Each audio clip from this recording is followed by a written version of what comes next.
Our guest in this segment, State Senator Marty Quinn. Good to have you back. Yeah, always good to be here. You're just kind of a regular here. We're going to put you on the payroll.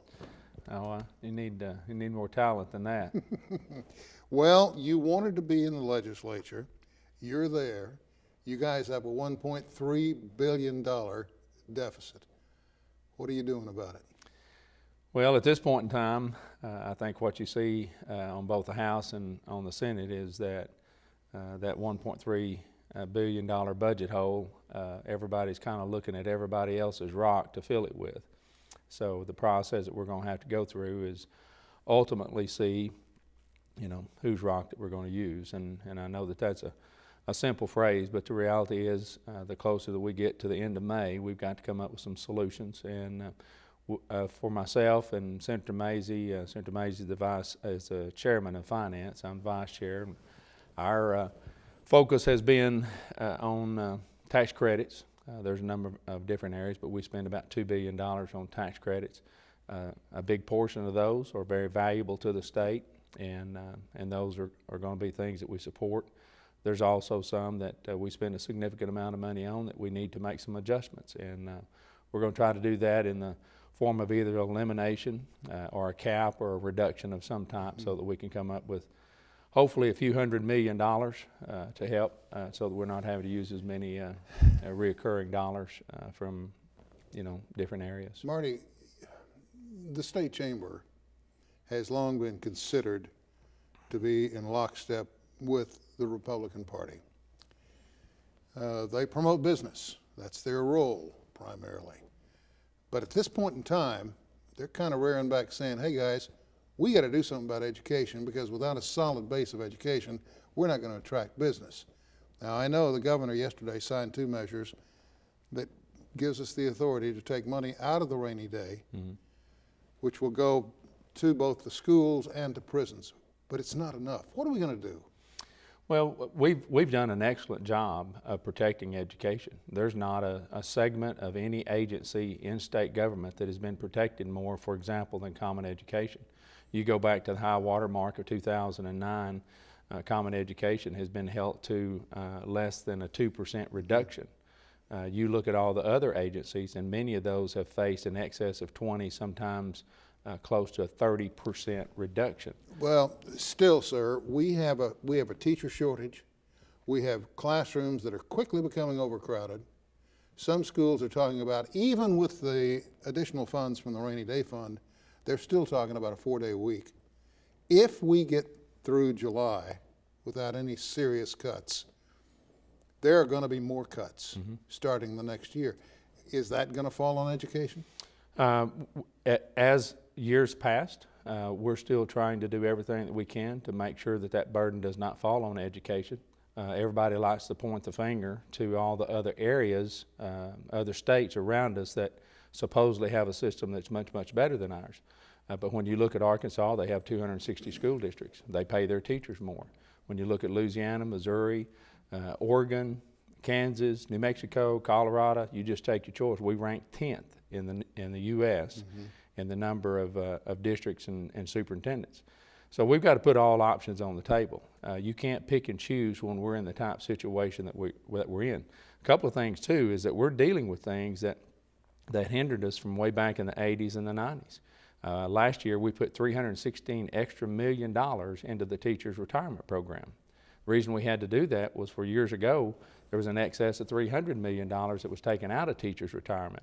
At one point in time we were almost $17 billion underfunded in our retirement program. Now we're down to 9. Why was that money taken out? For other areas. Cost of living adjustments. There was 2 cost of living adjustments that was also taken out. And when you do those things, sooner or later you have to pay the piper. And under Republican administration, that's what we've done. In the 6 years now that I've been there, we have went from about a $17 billion shortfall in the liability that we have for our retirement system to around 9. We put in about $3 billion extra dollars, and then with investments we've made a lot of improvement. Had we not had to do that because of past mistakes, we would have had an extra $316 million just from that one area. Well, tell me something. Is anything anything being done in terms of promoting diversification of business to get us away from relying on the oil industry? Yeah, I mean, I think that that's a constant. I mean, when you talk to business and commerce, when you talk to the people from the governor's office, that's at the forefront. And it doesn't happen as fast as we would like for it to happen. But you know, you had a nice announcement over to Wausau with Macy's here a while back that was going to have a distribution center that would be considered diversification.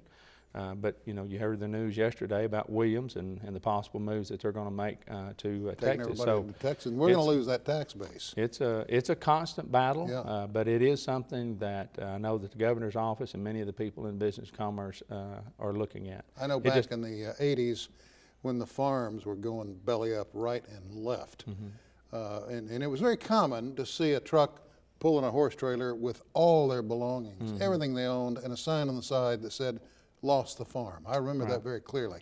And not just one or two, but dozens daily went through like that. I know that both Republicans and Democrats were talking about, well, you know what, we need to appeal more to technology. We need to get technology in here. We need to start some kind of a diversification, and that hasn't happened. Well, I'll use the zero emission tax credit as an example. You know, that was one thing that they would use that was going to diversify us with jobs from oil and gas. Oil and gas has been extremely good to this state, but and I'm going to use some projections here. But some of the projections you look at show us spending an average of $270 million a year over the next 10 years for zero emission tax credits. That's $2.7 billion in one tax credit from the wind industry. Now, let's just say that the people on the other side say there's no way that can be right. Let's cut it in half. That means it's $135 million a year times 10. That's $1.35 billion. We can't afford either one of those, and those are the things that we've got to do that says, you know what? The estimate that was originally given when that tax credit passed was $10 million. I want to ask you a quick question on a different subject. I heard the other day a report that's talked about Oklahoma allowing other states to bring radioactive wastewater into this state for disposal. Certainly we're getting paid for that, but there's also a problem there because they're using it in injection wells.